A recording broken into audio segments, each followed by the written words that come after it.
You throw another moon at me, and I'm gonna lose it. Stark. You know me? I do. You're not the only one cursed with knowledge. My only curse is you.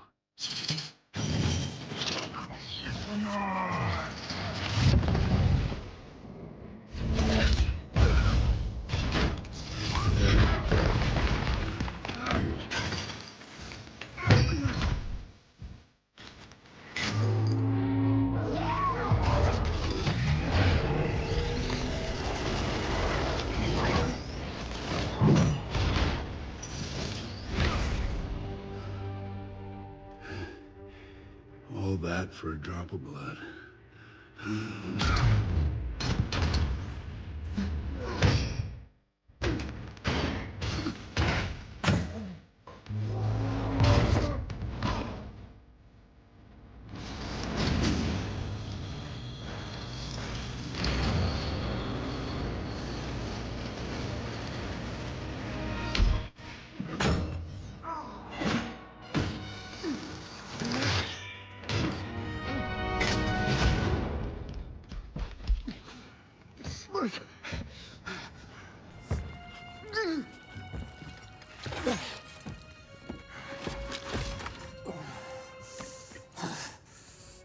You have my respect, Stark.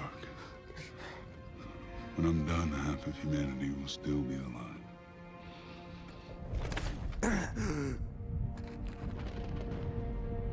I hope they remember you.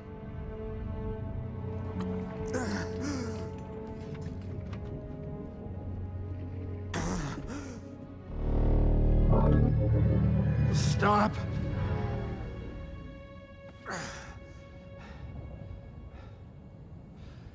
Spare his life, and I will give you the stone. No tricks.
Where is he?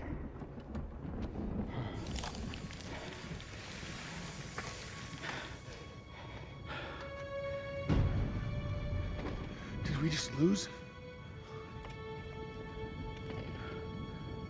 Why would you do that? We're in the end game now.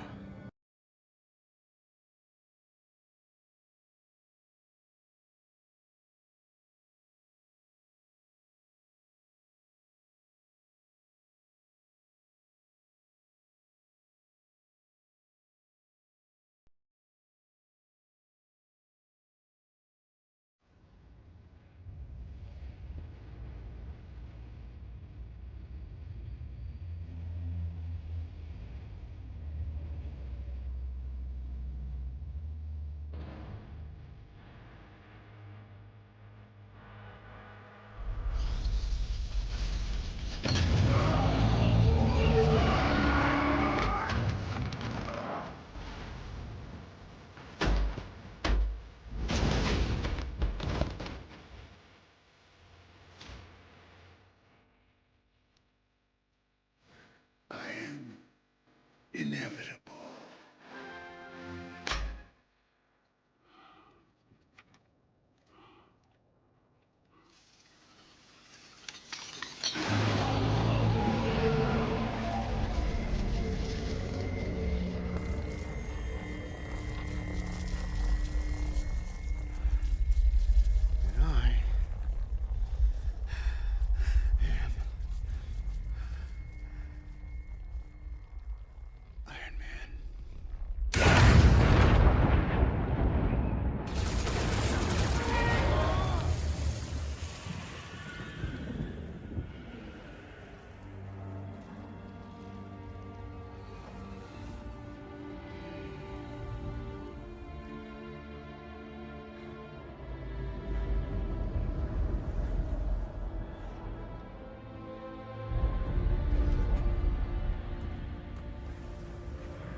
Welcome to the Mr. Pictures channel. Today, I'm going to bring a story entering the MCU, where many interesting points will be brought up about an alternative version of Tony Stark with gold armor to fight an intergalactic threat. Let's get straight to the point. Tony Stark's last legacy, awakening at the end of the universe. Tony Stark opened his eyes and blinked several times. The last thing he remembered was the snap of his fingers with the Infinity Gauntlet. He had defeated Thanos. He had saved the universe. But then, he died. Or at least should have died. He stood up slowly, feeling the weight of his own body. But something was different. There was no pain, no burns, no damage caused by using the gauntlet. Where the hell was he? Looking around, he realized that the scenario didn't make sense. The sky above was an infinite void, filled with stars that seemed to pulse in unknown patterns. The ground beneath his feet was not Earth, but a metallic surface, shiny and cold. Welcome to the end, Tony Stark. He turned sharply. Before him, a tall man dressed in a white robe was watching him with an enigmatic gaze. His skin seemed to be made of light, and his eyes glowed as if they contained entire galaxies. "Who are you?"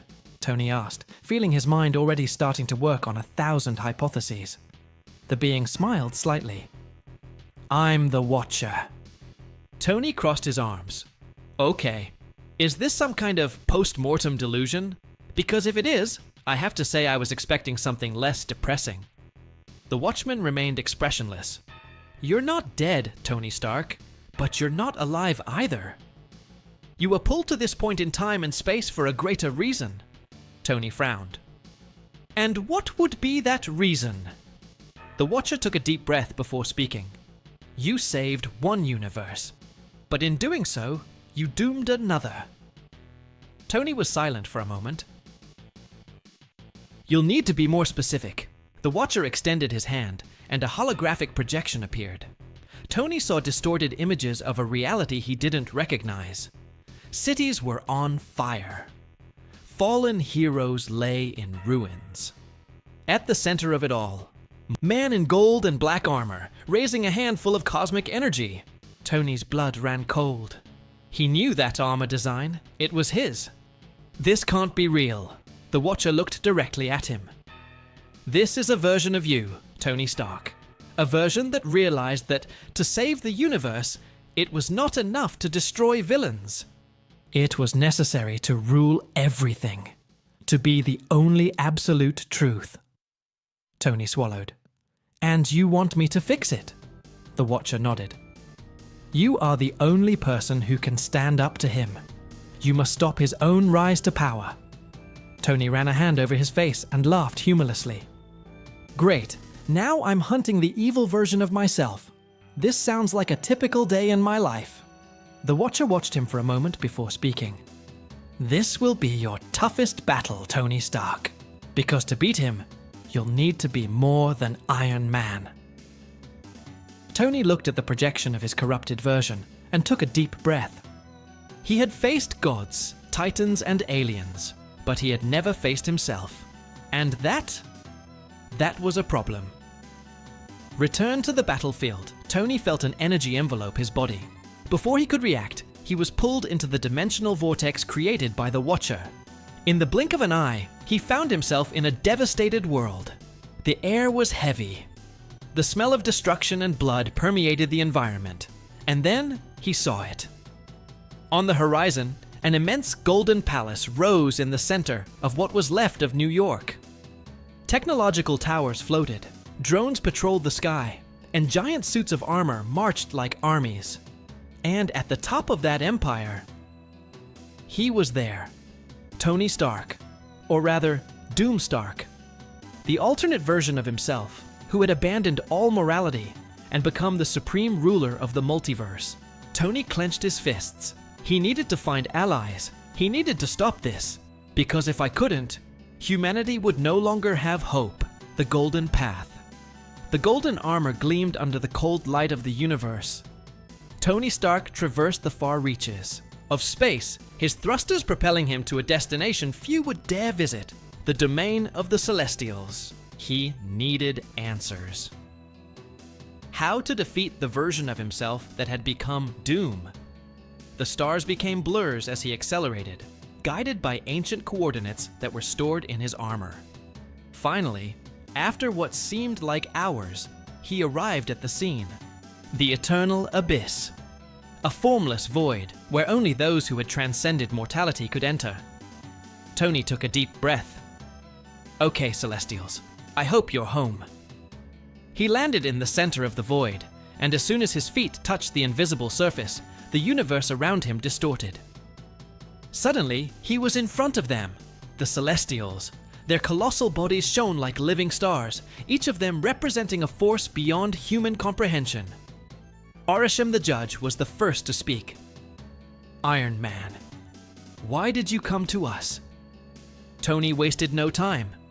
Then, I need to know how to defeat Doomstark.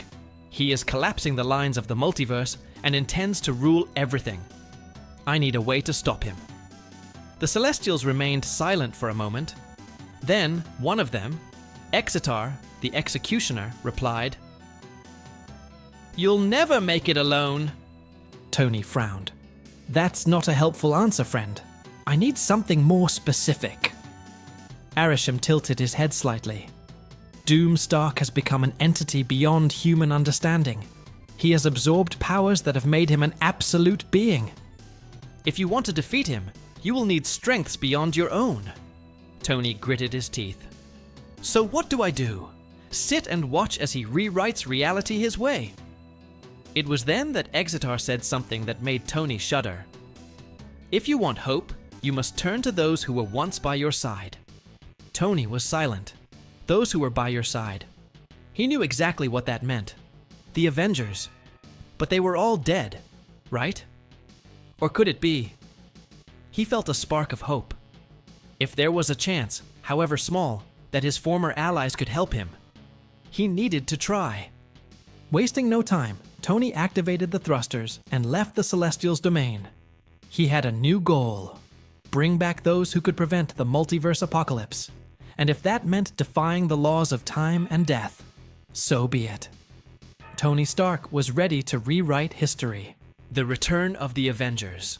The Golden Armor's engines roared as Tony tore through the vastness of space, his mind racing with the impossible idea the Celestials had suggested.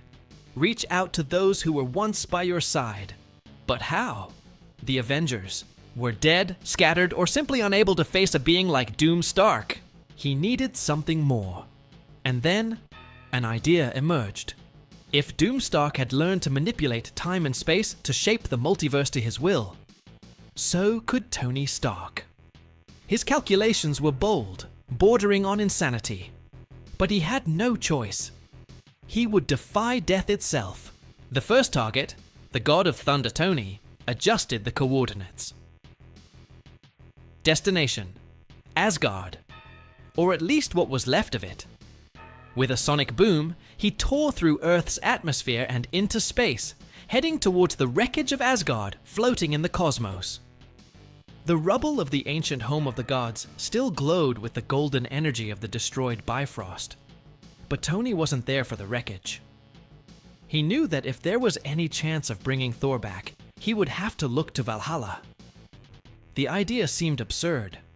Valhalla was not a place accessible to mere mortals, but Tony was not just any mortal. With his enhanced golden armor, he activated an experimental technology, Dimensional Tier. Let's see if I can force my way into the House of the Gods without getting kicked out. A portal began to open. A furious, golden vortex expanded before him, revealing a realm that no human should ever see.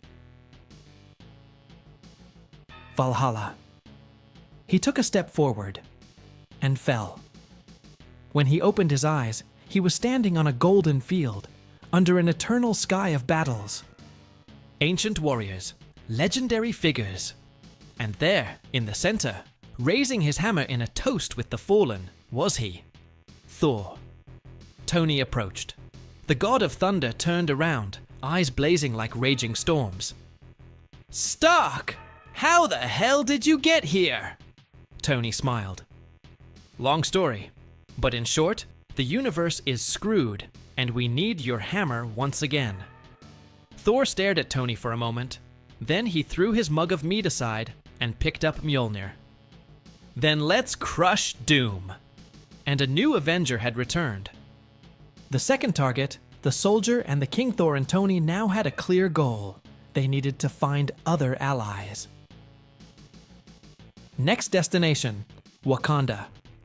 Vibranium technology could be the key to bolstering the resistance against Doom Stark. They landed at the gates of Wakanda, only to find the kingdom shrouded in shadow and silence. Tony felt a chill. That doesn't feel right. Thor swung Mjolnir, ready to fight. It was then that a figure emerged from the darkness. Black Panther. But it wasn't the same T'Challa that Tony knew. This Black Panther looked older, darker, and carried the look of someone who had already seen the end of the world. Stark, you're back. Too late. Before Tony could ask, something moved behind T'Challa, a colossal shadow, a figure with a vibranium shield split in half. Tony's eyes widened. Steve! Captain America stepped forward, but something was wrong. His eyes were empty, his uniform torn, and when he spoke, his voice was just an echo of what it once was. Doom is already among us. Terror ran down Tony's spine. They weren't just late, Doom had already arrived first. Continues. Will Steve be corrupted by Doom? What will happen to Thor and Stark? Click the like button so you don't miss any videos. Until next time, bye.